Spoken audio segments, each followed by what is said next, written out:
drawn from the middle epicondyle. This projection line deals only for the middle and inferior thirds of forearm. Thus, depending on which portion of ulnar artery we need to make approach, we use different projection lines. Okay? Well, for the middle and inferior third, sure, the incision should be done longitudinal incision along to this projection line.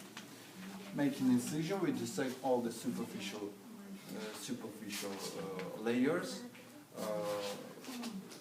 Actually, we have veins. There are superficial veins. The veins should be ligated, and one should be careful not to damage the cutaneous nerves, not to make like loss of innervation for this patient. Cutting superficial layers, we reach the proper fascia, fascia antebrachial. Then we dissect the proper fascia, and we could find the tendon here, the tendon of flexor carpi ulnaris on medial side. Yeah. I say tendon in lower portion. In middle portion, there still will be muscle under this muscle. Okay? So on middle side will be the tendon of flexor carpi ulnaris. On lateral side will be the tendon of superficial flexor digitorum, superficial flexor of fingers.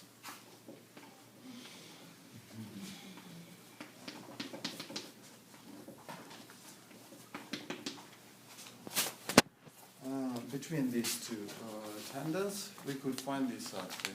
It will be followed by veins, ulnar veins, just under proper fascia, In upper portion, the artery should be found from cubital fossa. The incision should be done oblique. One should be very careful in the superficial layers not to damage the veins present in anterior cubital region.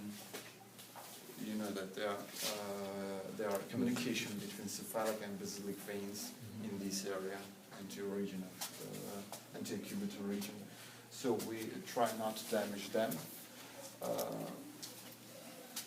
Then when we dissect the proper fascia, after dissecting proper fascia, we enter cubital fossa with fatty tissue. There we could find the bifurcation of brachial artery, and medially of this bifurcation, it will be the ulnar artery.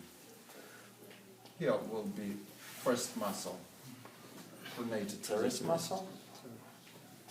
Then will be the flexor carpi radialis muscle. These muscles are shifted medially, and here will be brachioradialis muscle. Brachioradialis muscle is shifted laterally, and we make exposure of the initial portion of ulnar artery.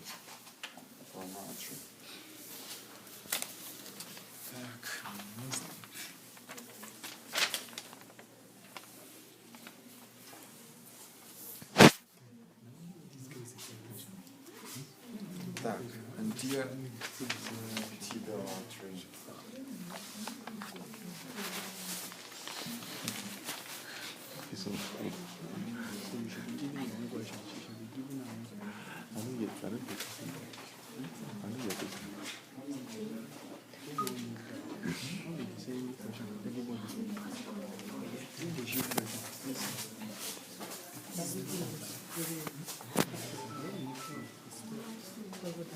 These are bones of the leg, tibia and fibula.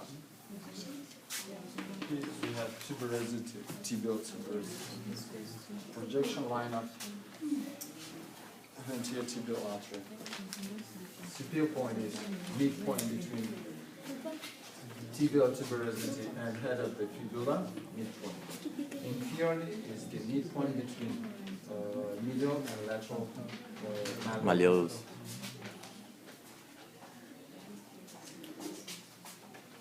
This is projection line. The incision is performed along projection line. We dissect superficial, all the superficial layers. There are no important structures there. We reach the proper fascia of the leg, crural fascia. Actually, the anterior tubular artery is situated in the anterior compartment of the leg. As soon as we reach the proper crural fascia, we dissect it and we enter the anterior compartment of the leg. Anterior compartment of the leg consists of three muscles. Tibialis anterior muscle, extensor hallucis longus muscle, and extensor Digitorum longus. And we